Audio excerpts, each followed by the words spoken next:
G'day, nice cuppa.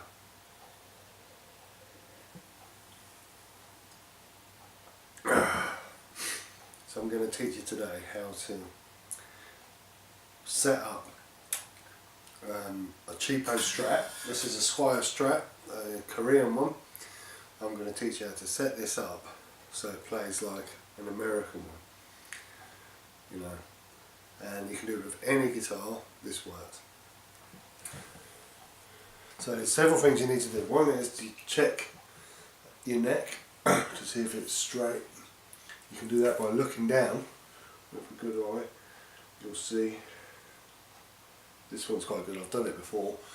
You tend to find that when the Squire straps come out of the factory, everything's there in place, but it's not been set up, and then none of them are ever set up. The truss rod has no tension on it whatsoever, so you'll probably need to give it half a turn, you know, whether it needs it or not, because like I say, the things are in place but nothing's ever set up. When you buy a more expensive guitar set up in the factory. So let's look at this then. So what we're going to do is, first of all, we're taking the old strings off, so I'm just going to just let them just go like this, save time.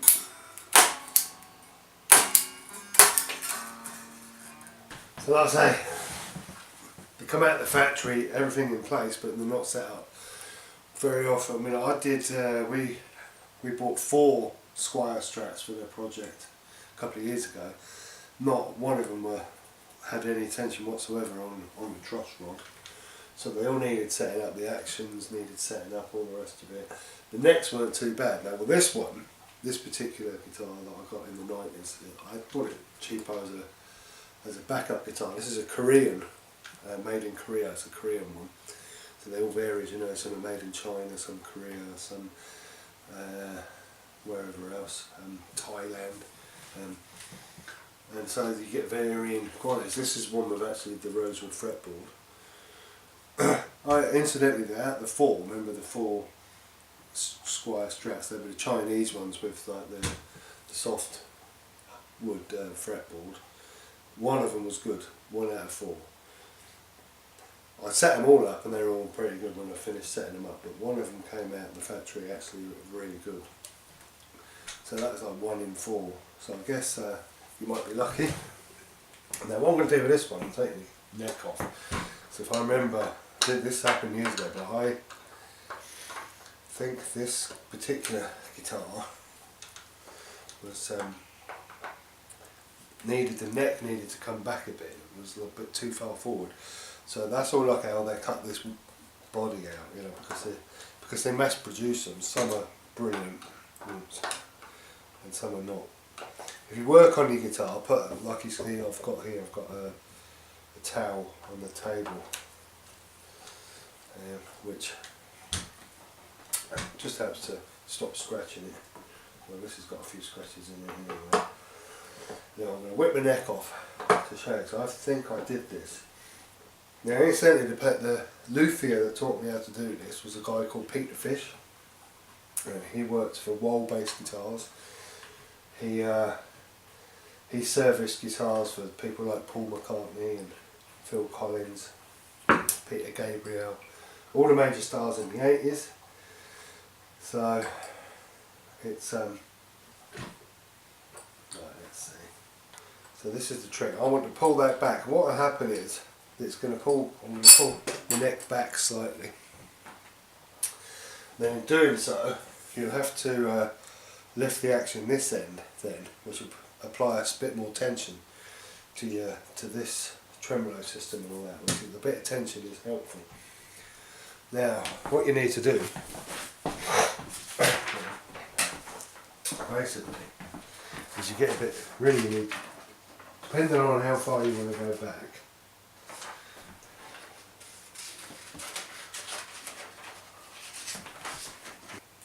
There's one, and then I want to come along here.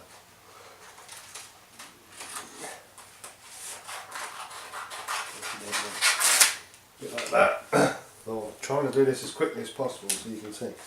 So, cut a few out the same size. Okay. One. Really rough.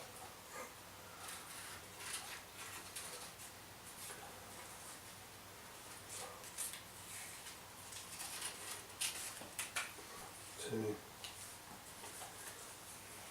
So basically, you see, it's going like that. Then maybe add that one on there. You slip that in there. Put the neck back on. And that is going to pull the neck back slightly. Okay.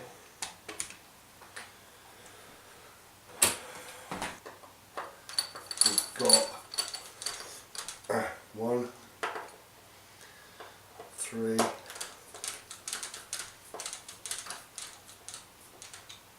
2, 4.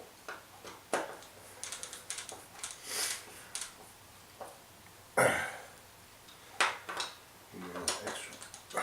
Well, don't over tighten them and ruin the thread, of course. So you give them a good, so nice and tight. That's it. Boom. So that now, I've pulled the neck back slightly. It was just a smidgen on this guitar.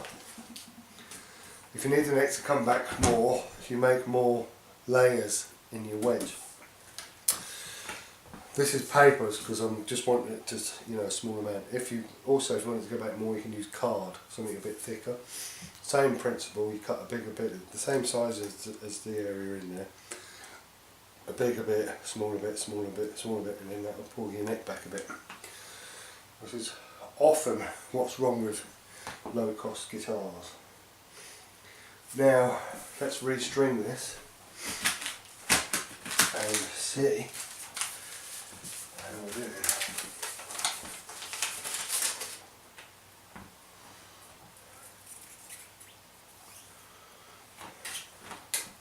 So I'll start with the 6th string, going in through the back, there we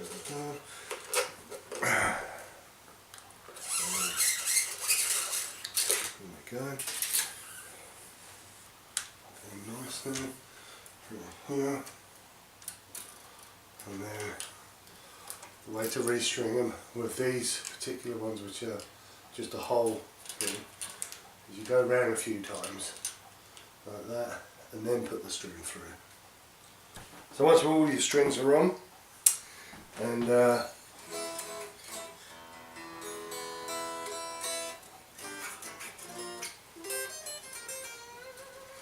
beautiful action now, see that?